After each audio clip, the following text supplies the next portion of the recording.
the writer's villa is the quintessential Los Angeles experience.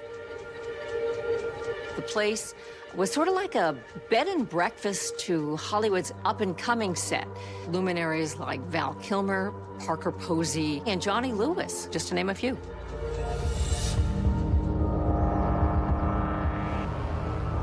They would have never imagined in their lifetime that it would be known for such a brutal crime.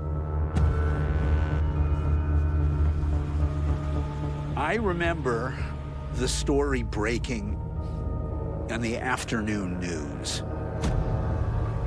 And then the camera zoomed in and I was like, holy hell. What happened inside this upscale Los Feliz home? The bizarre murder mystery. Sons of Anarchy actor Johnny Lewis. Johnny Lewis was known for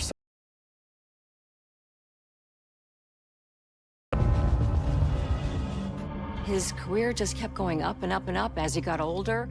He had guest stints on shows like CSI and Bones.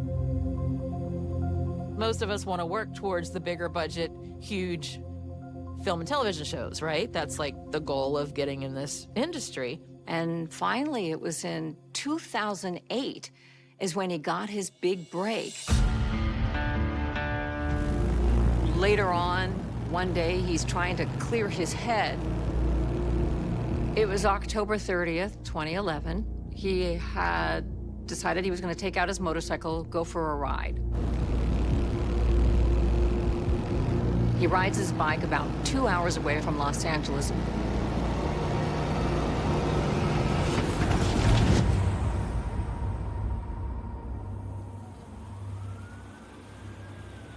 But unfortunately, he's involved in a high-speed accident. He's not wearing a helmet at the time. The fact that Johnny wasn't wearing a helmet shows that not only was he being reckless, also, it's against the law not to be wearing a helmet in California, and especially being that he came from Sons of Anarchy. Johnny Lewis was a particularly interesting case. In January of 2012, two men heard noise in their residence. When they went to check the residence, they found Mr. Lewis. He's in there and he's just wearing pajamas.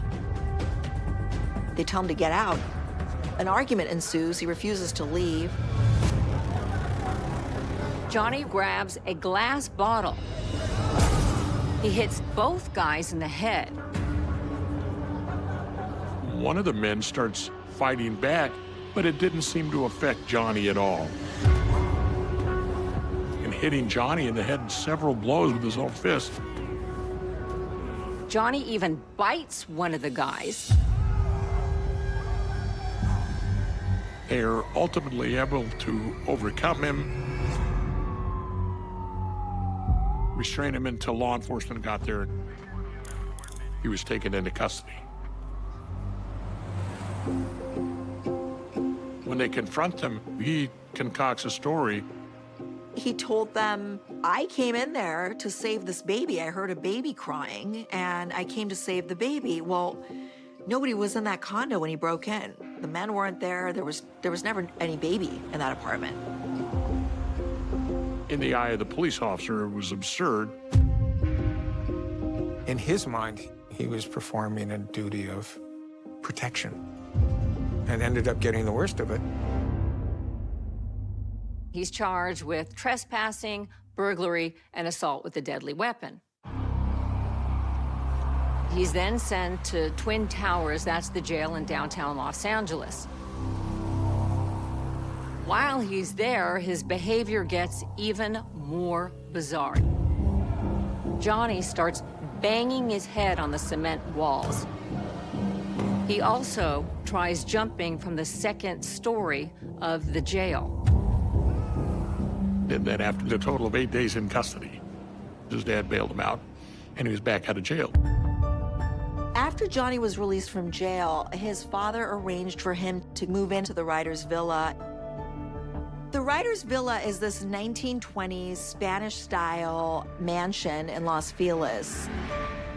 And he went straight to the Writer's Villa.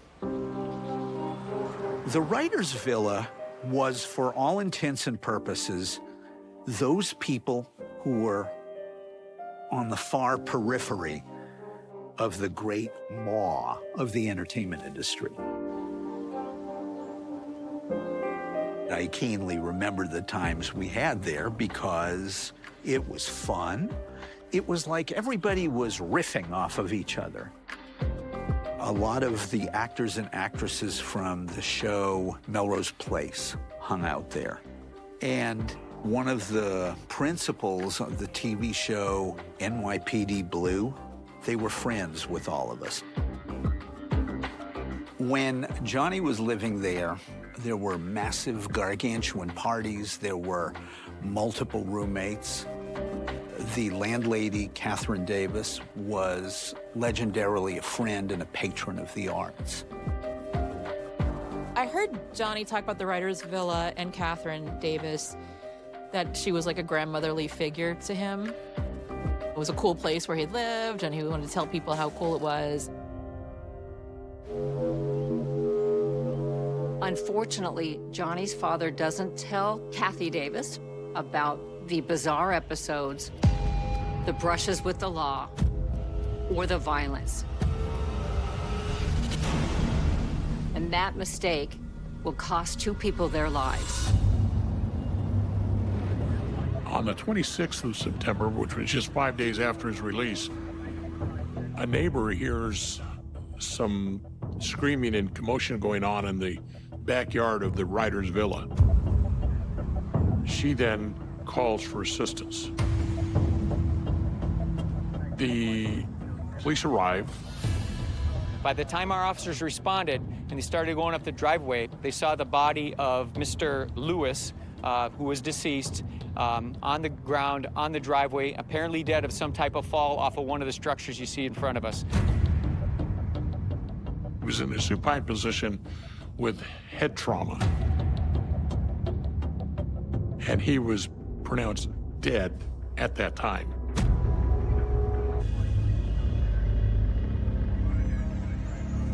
When they walk into the villa, the first floor, absolutely pristine, no problem. But it's when they get the second floor, they spot shards of glass everywhere. They see the most gruesome crime scene probably most officers have ever seen in their career. The officers made entry into the house, and they noticed that the house appeared to have been ransacked, and there was damage to some of the furniture and some of the items inside of the house.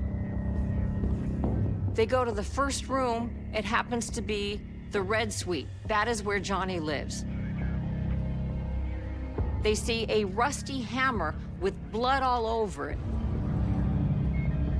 And then they respond to the bathroom and they find Catherine's cat, who had also been killed and beaten.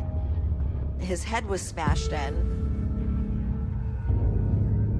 Officers then went across the hallway into the master bedroom. There had been signs of a struggle. There was blood. There was furniture that had been moved. And there they found 81-year-old Catherine Davis lying on her side up against the bed. She was severely disfigured in the head.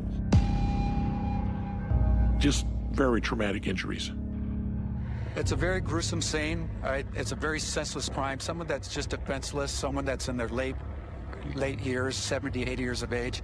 I think this, and then living in this type of neighborhood, you don't expect anything like this to take place. The manner of death was manual strangulation and blunt force trauma. Johnny Lewis had one real enemy in his life, and it happened to be named Johnny Lewis.